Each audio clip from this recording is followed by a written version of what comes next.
আজকে আরও দুটি দল আমাদের সাথে সম্পৃক্ত হয়েছেন, এলডিপি এবং এনসিপি।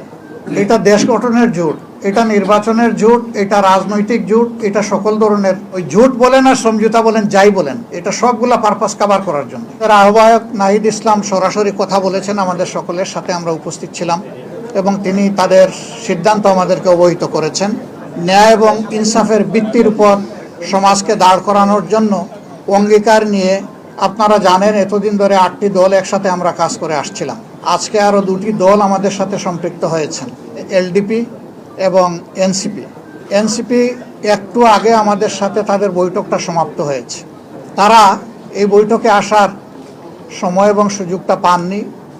তাছাড়াও দলীয় পরিসরে তারা একটা মিটিং করে আজকে রাত্রেই আমাদেরকে তারা জানিয়েছেন যে তাদের এখানে সম্পৃক্ততার ব্যাপারটা তারা আপনাদেরকে পরিষ্কার জানিয়ে দেবেন ইনশাআল্লাহ। তাদের আহ্বায়ক নাহিদ ইসলাম সরাসরি কথা বলেছেন, আমাদের সকলের সাথে আমরা উপস্থিত ছিলাম এবং তিনি তাদের সিদ্ধান্ত আমাদেরকে অবহিত করেছেন। তারা আরেকটি প্রেস কনফারেন্স করে তাদের সিদ্ধান্ত আপনাদেরকে ইনশাআল্লাহ জানিয়ে দেবেন। আমরা কিসের ভিত্তিতে একত্রিত হয়েছি, আমাদের লক্ষ্যের কথা আমরা বলেছি। এইটা আমাদের একটি মজবুত নির্বাচনী সমঝোতা। সারা বাংলাদেশের 300 আসনে আমরা বসে নিজেদের মধ্যে আলাপ আলোচনার মধ্য দিয়ে বিভিন্ন আসন আমাদের মধ্যে আমরা নির্ধারণ করেছি। যেহেতু দুইটা দল একেবারে শেষ পর্যায়ে এসে আমাদের সাথে তারা মিলিত হয়েছেন, আরও অনেকগুলা দল তারা আগ্রহী ছিলেন, বাট এই প্রক্রিয়ায় এই মুহূর্তে এখানে সম্পৃক্ত করা আমাদের জন্য খুবই দুরূহ হয়ে গেছে। আমাদের আসন সমঝোতা অলমোস্ট কমপ্লিট।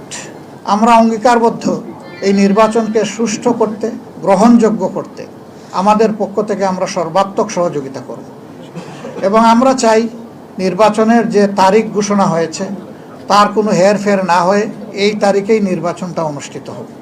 সরকার একটা সুষ্ঠু নির্বাচনের জন্য তাদের যে করণীয়, নির্বাচন কমিশন এবং সরকার সেই দায়িত্ব তারা পালন করবেন। এখনও তাদের অনেক কাজ বাকি রয়ে গিয়েছে, এখনও সমতল মাঠ তৈরি হয়নি সকলের জন্য। সেই মাঠ তৈরির কাজটা হচ্ছে সরকার এবং নির্বাচন কমিশনের। আমাদের এই যে সমঝোতা, এটাকে ঠিক ওই অর্থে জোট বলুন আর না বলুন, আমরা কিন্তু জোটের চাইতেও আরও মজবুত, আরও ঐক্যবদ্ধ। এটা নিয়ে আমরা আগাবো। আপনাদের সহযোগিতা আমাদের সাথে থাকবে, জাতীয় স্বার্থে, দেশের স্বার্থে, মানুষের স্বার্থে, মানবতার স্বার্থে, দিনের স্বার্থে। এটা দেশ গঠনের জোট, এটা নির্বাচনের জোট, এটা রাজনৈতিক জোট, এটা সকল ধরনের ওই জোট বলেন আর সমঝোতা বলেন যাই বলেন, এটা সবগুলা পারপাস কভার করার জন্য।